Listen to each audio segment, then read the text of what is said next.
La primera pregunta es que nos contara un poco su experiencia antes de perder su visión.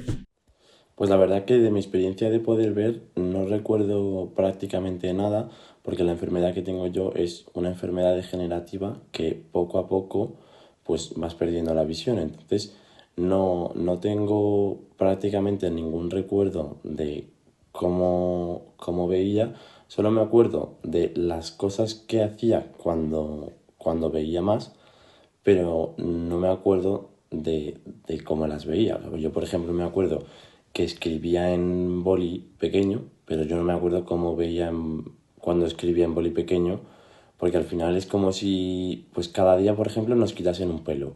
Pues tú no te das cuenta de que cada día te quitan un pelo hasta que de verdad, pues no tienes pelo, ¿no? Pues a mí me pasa un poco lo mismo. Entonces, la verdad que no tengo ningún recuerdo de cómo veía. O sea, yo, pues eso sé que veía más, porque podía ir por la calle sin el bastón y bueno, pero como que no llegaba a ver igual que los demás, porque, o sea, entré la 11 con 3 años y al final, pues por ahí tenía un 5% de visión, ¿no? Que aún me quedaba un 95%. Y ahora pues tendré como un 1% en el derecho y un menos de un 1, un 0,8 en el izquierdo.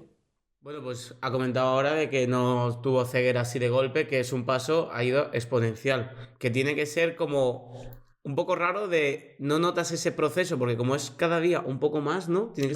Tiene que ser extraño. La siguiente pregunta es, ¿qué se siente cuando pierdes una vez por completo la vista?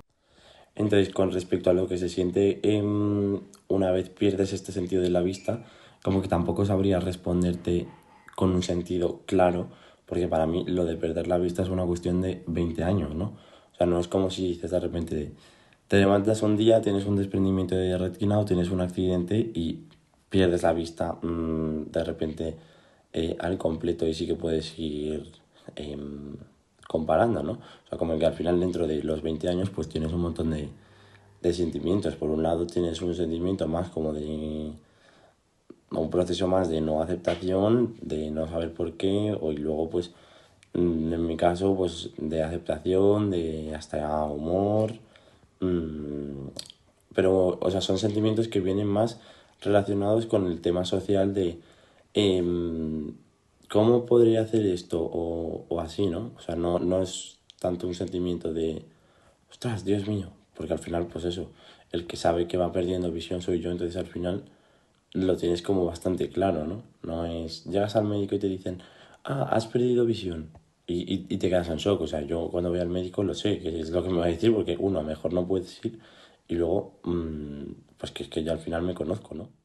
Bueno, sí es cierto que, claro, en su caso, al haberla perdido desde tan joven, pues tampoco nos puede contar mucho de esa experiencia de el antes y el después, ¿no? También yo creo que juega una ventaja de decir, obviamente no es algo agradable sufrir esto, pero si lo sufres desde bien chiquito y ya te moldeas desde bien pequeño, es algo yo creo que con lo que ya estás hecho, ¿sabes? Es decir, he jugado ya con esto. Como que ya no es nada que hayas perdido. No has perdido nada porque no has bebido con ello. Exacto. La siguiente pregunta es de cómo se vuelve a la normalidad con una discapacidad como esta, cómo vuelves a hacer deporte, cómo te relacionas con tus amigos, etcétera, etcétera. Luego, ¿cómo vuelvo a la normalidad con esta discapacidad? Pues es que es eso, es lo mismo, no es volver a la normalidad de tienes una experiencia vital caracterizada por la visión y de repente te tienes que adaptar a una nueva, es simplemente que las nuevas cosas que vas aprendiendo las tienes que ir aprendiendo, o sea, que las tienes que ir aprendiendo a hacer sin ver, entonces o sea, en cuanto a irse adaptando, creo que es más fácil hacerlo de este modo, ¿no? El que te toque este tipo de enfermedades que no que pues eso de repente tengas un accidente y tengas que aprender a hacerlo todo de repente a ciegas. Al final es aprender a hacer todas las cosas en los distintos momentos de la vida como tienen que hacer cada persona, pero, pero sabiendo que tú las tienes que hacer a ciegas y bueno, pues siempre que hay que buscar adaptaciones. Pues por ejemplo, yo aprendí a leer en tinta y en braille al mismo tiempo. Pues en el deporte igual, ¿no? Empecé a escalar ya siendo ciego y fuimos aprendiendo cómo adaptarlo, así un poco, ¿no? Bueno, al fin y al cabo volvemos a lo de antes, como ha sido de bien pequeño, no ha sido el cómo has tenido que adaptarse, simplemente es como viviendo su vida. Ha vivido la vida y ya está, no tiene pérdida lo que dice él, de si hubiera sido una persona ya mayor que ha hecho su vida, pero en este caso pues nada. La siguiente pregunta que queríamos hacerle es ¿cuánto puedes llegar a extrañar ver y pensar que jamás vas a poder hacerlo? A ver, yo creo que esta pregunta está cargada un poco como de sentimentalismo, en plan pensando que al final, pues la ceguera es un calvario, es todo un sentimiento de angustia impresionante. Yo creo que en mi caso, siendo una pérdida de visión tan progresiva, despacio, te da tiempo a asimilarlo completamente, muy pocas veces piensas, jolín, qué rabia.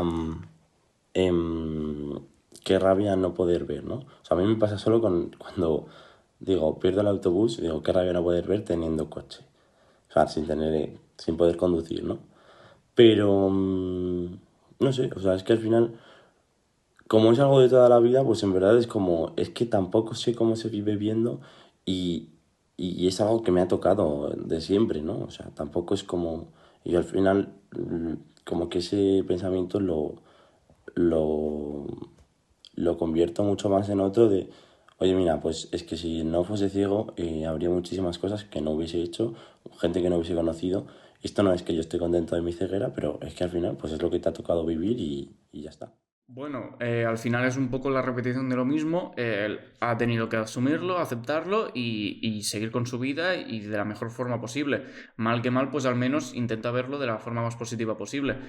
Y ahora está quedando como un poco repetitivo, pero es porque la siguiente pregunta también es de cómo notas la añoranza de no ver más a las caras de las personas, no el poder recordar escenas, tu casa, los colores, etcétera, etcétera. Y también el cliché de si una persona ciega tocando la cara puede más o menos imaginarse el rostro. Claro. A ver, hay muchas caras de las personas que sí que me gustaría ver, pues, por ejemplo, la cara de familiares o la cara de amigos, pero como al final nunca las he visto y tampoco tengo esos recuerdos, pues bueno, al final te vas adaptando. Y por ejemplo, con lo de tocar las caras, creo que eso al final o sea, es un mito que las personas videntes tenéis sobre las personas ciegas, ¿no? O sea, yo no voy a nadie y le conozco y le digo, oye, déjame tocarte la cara a ver, porque al final es información que me es irrelevante. O sea, cuando conoces a alguien a ciegas, te da igual que tenga los ojos azules, ¿no? O sea, como que muchas veces yo me imaginaba amigos que tenían los ojos de un color y luego era de otro, o el pelo, pero al final como que, o sea, yo pido descripción, pero nunca pido que la gente me deje tocar una cara porque al final luego no tienes esos recuerdos. O sea, yo cuando voy a conocer a alguien prefiero mucho más que me diga quién es, como acordarme de su voz, que no estar tocando la cara.